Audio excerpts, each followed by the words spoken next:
Hello, I'm Neil Bradley, Executive Vice President and Chief Policy Officer at the U.S. Chamber of Commerce. Thank you for joining us for our Appropriations and Fiscal Outlook. Thinking ahead to 2023, it's important to think about the timeline in which major budgetary and fiscal decisions will be made. The President's going to submit his budget in March, and that'll kick off the FY24 season. Importantly, of course, the start of the fiscal year, October 1st. Today, we want to compare this timeline with some of the commitments that have been made and some of the challenges that we may have moving through the FY24 appropriations process. Let's begin with some of the commitments that House Republican leadership made as part of their opening day, including adopting a budget resolution that balances within 10 years, capping discretionary spending at FY22 levels, passing individual appropriations bills, and only negotiating with the Senate on individual bills relative to the House budget resolution. We'll walk through how these specific commitments could impact this year's process. The first is balancing in 10 years. To put in context what it would take to balance the current budget based on current spending and tax levels would require about $14.6 trillion in deficit reduction. If some of the provisions of the 2017 tax law are assumed to continue rather than being allowed to expire, that adds about $2.7 trillion in deficit reduction that's required to achieve balance. By the way, the more programs that you exempt from spending cuts, the deeper the cuts that you have to make in other areas. So, for example, protecting Social Security, Medicare, veterans programs, and defense from spending cuts requires that all other spending be cut by 85%, according to our friends at a Committee for a Responsible Federal Budget. To have some idea of what a proposal that balances in 10 years might look like, we looked at two recent proposals. The first is from the Republican Study Committee, the caucus of House Conservatives. They put out a budget resolution proposal that does balance in 10 years. Importantly, it does make changes to Social Security and Medicare. It has deep reductions in other mandatory spending. And in particular, to prevent defense spending from being cut, it includes an over 60% cut in non-defense discretionary spending.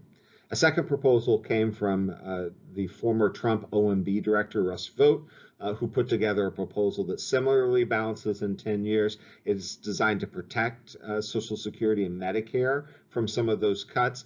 It does achieve balance in part by assuming higher economic growth. Of course, the higher levels of economic growth you have, the more tax receipts the government has, the smaller the deficit. So one way to lessen the burden of the cuts that are imposed is simply to assume greater economic growth.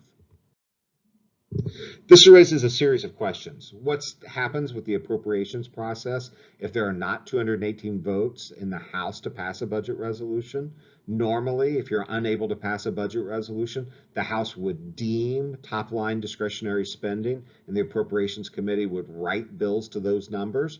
But if there are not 218 votes for a budget resolution, are there 218 votes to deem a top-line number, specifically a top-line number that returns to FY22 levels of spending? Of course, at the end of the day, the House and Senate will have to come together on agreed-upon top-line numbers. When is that going to take place, and how might that influence the appropriations process? Looking ahead to FY24 appropriations and the commitment to return to FY22 levels, that amounts to about a $133 billion cut in discretionary spending relative to the current year. Obviously, if you decide to protect defense so that defense has no cuts and is frozen at the current year levels, that requires steeper cuts in the non-defense side to offset that. The other commitment with respect to appropriations bills is considering them individually and under open rules. Under the Budget Act, the House is supposed to take up and individually pass 12 appropriations bills. Traditionally, this was done under open rules where any member could offer amendments to those bills. The last time the House actually passed all 12 individual bills was 2009. A few interesting things to note. Even though it was unified Democrat government, every one of those bills passed with some level of bipartisan support. And even though the Senate was able to pass 10 of 12 bills individually, the year still ended with a minibus appropriations bill.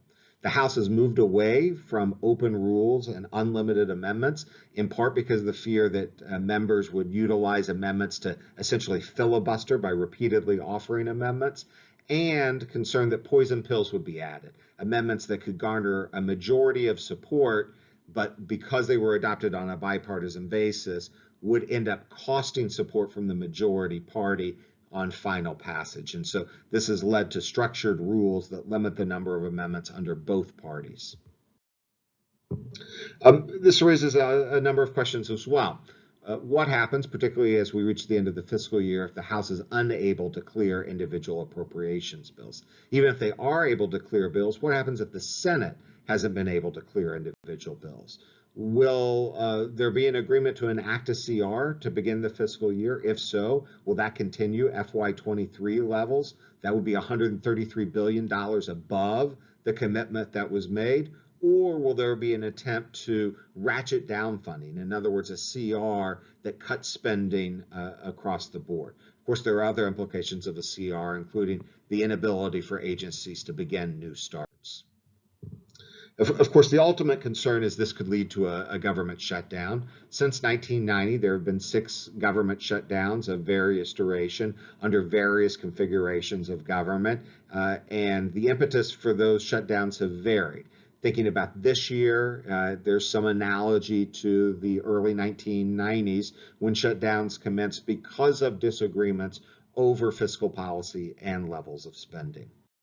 Government shutdowns, of course, have a significant negative impact on the economy, including reducing GDP and also impeding the ability of businesses to get necessary permits, certifications, and approvals from the federal government.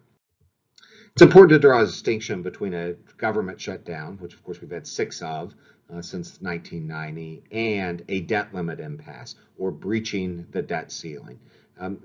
There's some confusion around this given the fact that we will also hit the debt limit this summer, but breaching the debt ceiling would operationally look very different than a shutdown in appropriations.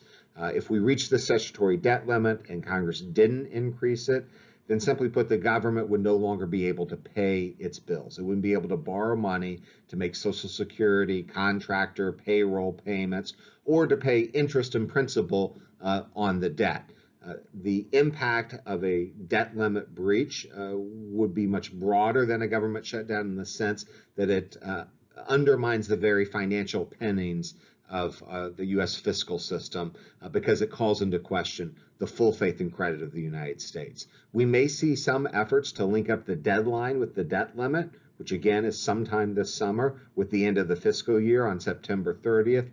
The link up of those two, if that were to occur, could have broader implications both for a debt limit and the outlook on appropriations heading into this year.